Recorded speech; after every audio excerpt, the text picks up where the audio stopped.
नमस्ते दोस्तों, स्वागत है आपका IQ इनसाइट्स पर। जहां हम लाते हैं ज्ञानवर्धक और प्रतियोगी परीक्षाओं के लिए महत्वपूर्ण क्विज। आज का विषय है वैदिक काल। प्राचीन इतिहास का एक महत्वपूर्ण अध्याय जो स्टेट, PSC और अन्य प्रतियोगी परीक्षाओं में अक्सर पूछा जाता है। तो तैयार हो जाइए अपने ज्ञान को परखने के लिए। चलिए शुरू करते हैं आज का क्विज। वैदिक काल का पहला प्रश्न आपके सामने ये रहा। आर्य शब्द इंगित करता है। प्रश्न एक बार फिर सुनिएगा। आर्य शब्द इंगित करता है नरजाति समूह को, यायावरी जन को, भाषा समूह को, या श्रेष्ठ वंश को।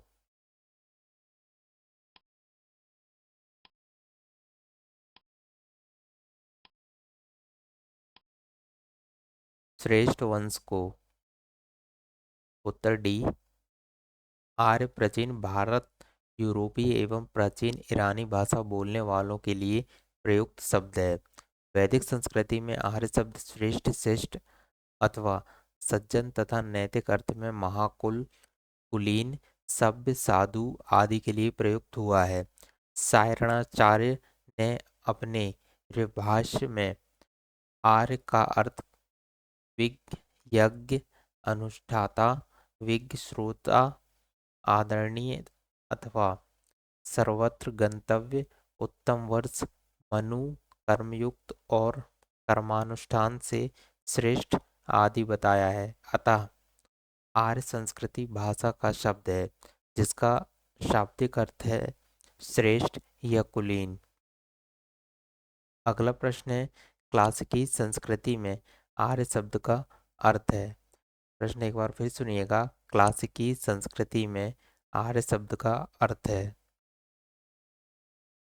ईश्वर में विश्वासी, एक वंशानुगत जाति, किसी विशेष धर्म में विश्वास रखने वाला, एक उत्तम व्यक्ति।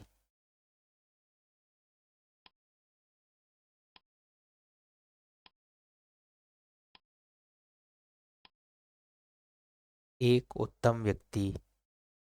उत्तर डी। क्लासिकी संस्कृति में आर्य शब्द का अर्थ है एक उत्तम व्यक्ति। वैदिक साहित्य में कहीं भी आर्य एक जाति अथवा विशेष भाषा भाषी के रूप में उल्लेख नहीं हुआ है। अगला प्रश्न है, सबसे पुराना वेद कौन सा है। प्रश्न एक बार फिर सुनिएगा। सबसे पुराना वेद कौन सा है। विकल्प है यजुर्वेद, ऋग्वेद, सामवेद, अथर्ववेद।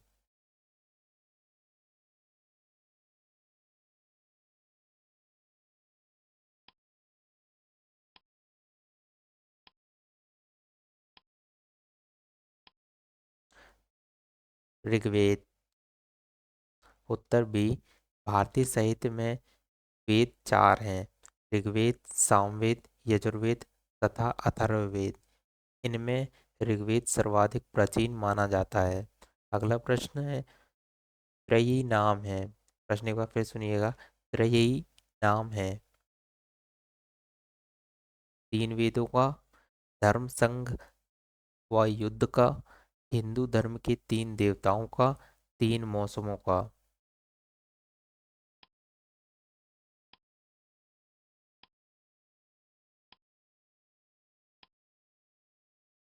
तीन वेदों का। उत्तर ए। ऋग्वेद, यजुर्वेद तथा सामवेद को वैत्रयी या त्रयी कहा जाता है।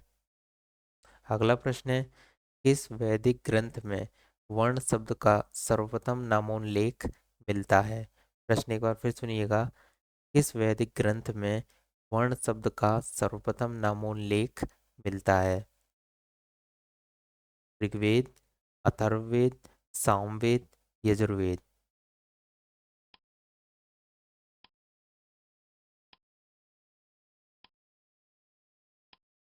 सही आंसर है ऋग्वेद। उत्तर ए। वर्ण शब्द का सर्वप्रथम उल्लेख ऋग्वेद में मिलता है। ऋग्वेद में वर्ण शब्द रंग के अर्थ में तथा कहीं कहीं व्यवसाय, चयन के अर्थ में प्रयुक्त हुआ है। आर्यों को गौर वर्ण तथा दास की कृष्ण वर्ण का कहा जाता है।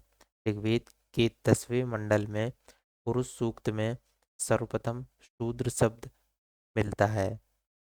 अगला प्रश्न है, वर्ण व्यवस्था से संबंधित पुरुष सूक्त मूलतः पाया जाता है? प्रश्न एक बार फिर सुनिएगा। वर्ण व्यवस्था में वर्ण व्यवस्था से संबंधित पुरुष सूक्त मूलतः पाया जाता है?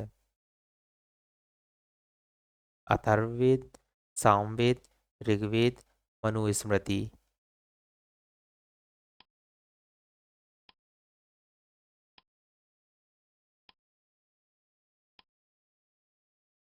सही आंसर है ऋग्वेद। अगला प्रश्न है, सुमेलित करने के लिए अथर्ववेद, ऋग्वेद, यजुर्वेद, सामवेद। दूसरा है, ईश्वर महिमा, बलिदान विधि, औषधियों से संबंधित संगीत।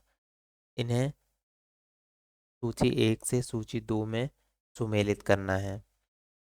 आइए देखते हैं कूट क्या है।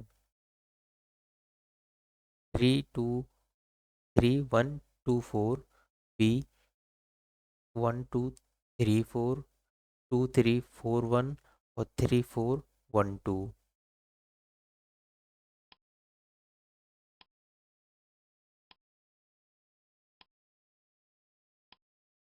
सही आंसर है ए 3 1 2 4। उत्तर ए अथर्ववेद औषधियों से संबंधित है। ऋग्वेद में ईश्वर महिमा, देवी देवताओं की स्तुति। यजुर्वेद में कर्मकांड यानी बलिदान विधि एवं सामवेद में संगीत का विस्तृत उल्लेख है। अगला प्रश्न है, सूची 1 को सूची 2 से सुमेलित कीजिए एवं नीचे दिए गए कूट की सहायता से सही उत्तर चुनिए। सूची 1 में जो नाम दिए गए हैं, ऋग्वेद, यजुर्वेद, सामवेद और अथर्ववेद, इसे सूची 2 संगीतमय स्रोत, स्त्रोत एवं कर्मकांड, तंत्र मंत्र एवं वशीकरण, स्त्रोत एवं प्रार्थनाएं।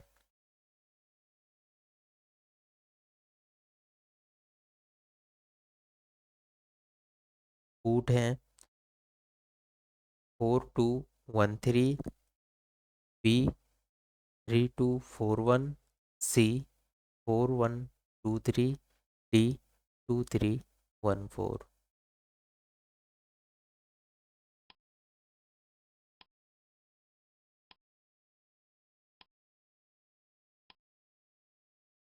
सही आंसर है ए 4213। उत्तर है, ऋग्वेद में स्रोतों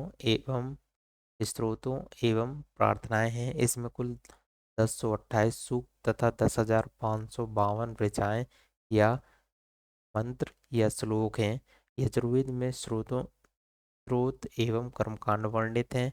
सामवेद के पद के रूप में संगीतमय स्रोत हैं, जिनको उद्गाता या पुरोहित गाता था।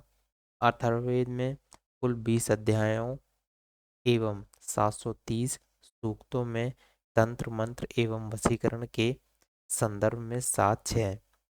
अगला प्रश्न है, निम्नलिखित 4 वेदों में से किस एक में जादुई माया और वशीकरण का वर्णन है?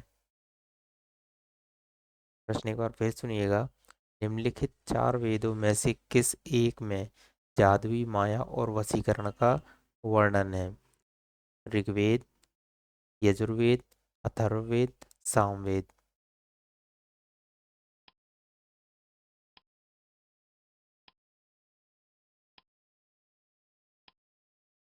अथर्ववेद।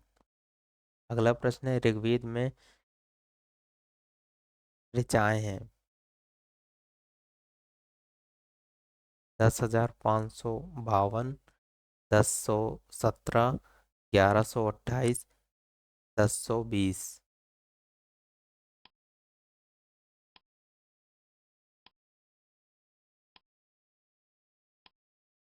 सही आंसर है ए 10,552। अगला प्रश्न है, ऋग्वेद है स्रोतों का संकलन, कथाओं का संकलन, शब्दों का संकलन, युद्ध का ग्रंथ।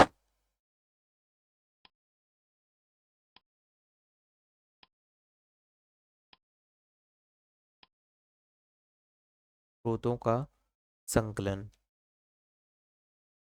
प्रश्न 12वां है, सूची एक को सूची दो के साथ सुमेलित करें एवं निम्न दिए हुए कूट में से सही उत्तर का चयन करें।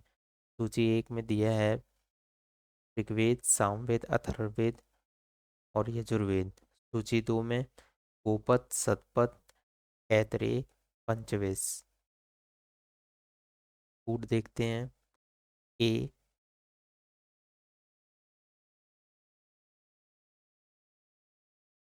पहला है 4231। बी है 2431। सी है 3412 और डी है 1243।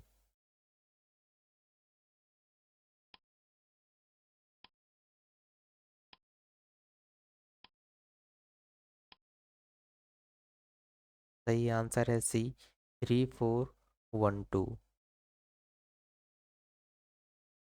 अगला प्रश्न है, सही सुमेलन देख लीजिए पहले। सही सुमेलन ऋग्वेद का ऐतरेय, सामवेद का पंचविश, अथर्ववेद का गोपद, यजुर्वेद का शतपथ।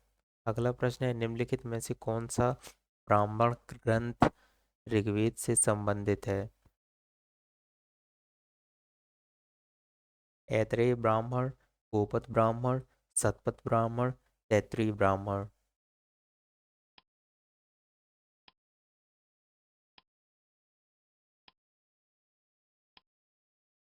ऐतरेय ब्राह्मण। उत्तर ए, ब्राह्मण ग्रंथ यज्ञों तथा उनके अनुष्ठान के विधि विधानों के संबंध में जानकारी देते हैं। ऐतरेय ब्राह्मण तथा कौशितकी ब्राह्मण ऋग्वेद से पंचविश या तांड ब्राह्मण तथा जैमिनी ब्राह्मण सामवेद से, शतपथ ब्राह्मण यजुर्वेद से, जबकि गोपद ब्राह्मण अथर्ववेद से संबंधित है। अगला प्रश्न है, गोपद ब्राह्मण संबंधित है यजुर्वेद से, ऋग्वेद से, अथर्ववेद से, सामवेद से।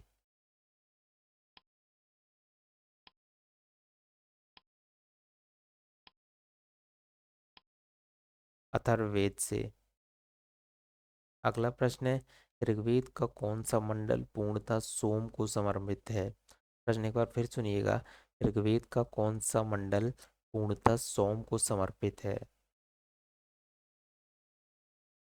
सातवां मंडल, आठवां मंडल, नौवां मंडल और 10वां मंडल।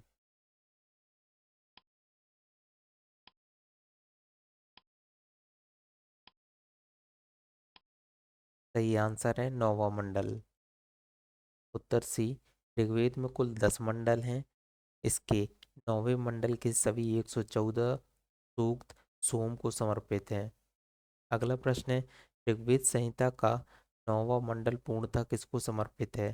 प्रश्न एक बार फिर सुनिएगा, ऋग्वेद संहिता का नौवां मंडल पूर्णतः किसको समर्पित है? विकल्प है आपके सामने, इंद्र और उनका हाथी, उर्वशी एवं स्वर्ग, पौधों और जड़ी बूटियों से संबंधित देवतागण, और आखिरी विकल्प है सोम और इस पेय पर नामाकृत देवता।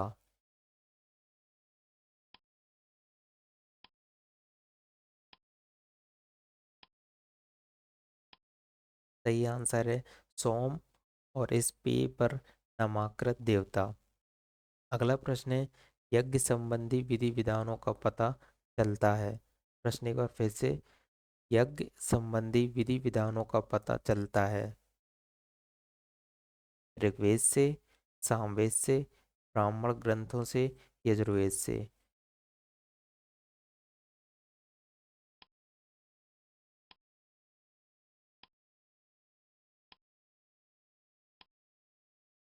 सही आंसर है यजुर्वेद से।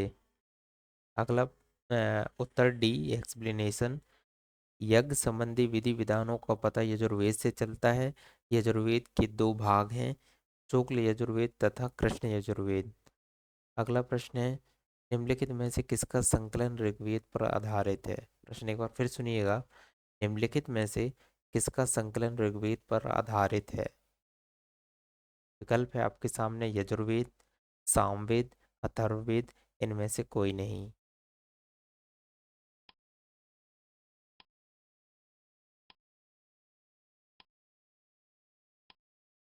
सही आंसर है सामवेद।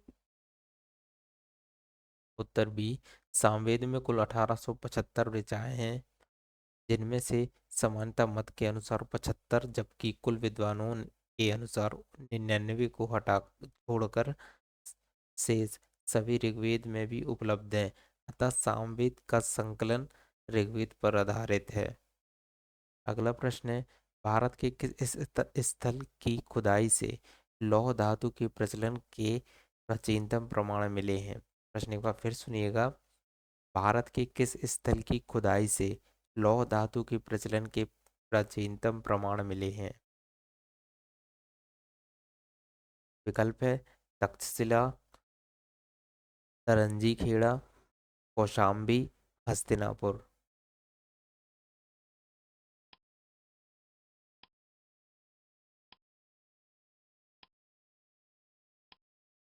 सही आंसर है अतरंजी खेड़ा।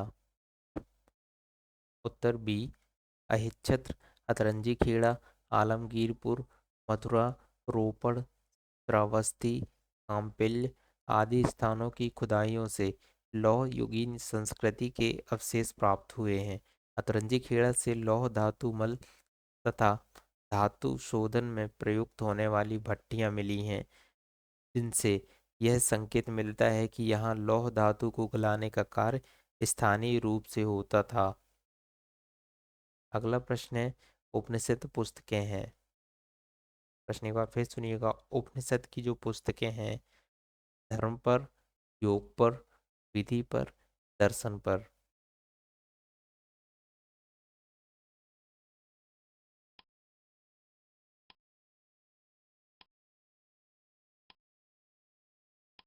सही आंसर है दर्शन पर।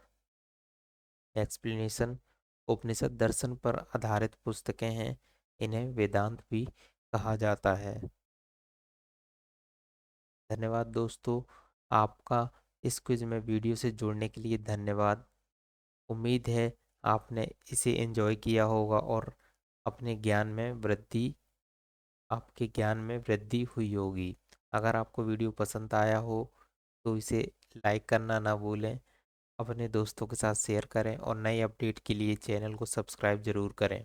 अगले वीडियो में फिर मिलेंगे, तब तक के लिए keep learning and keep growing. Thank you and take care.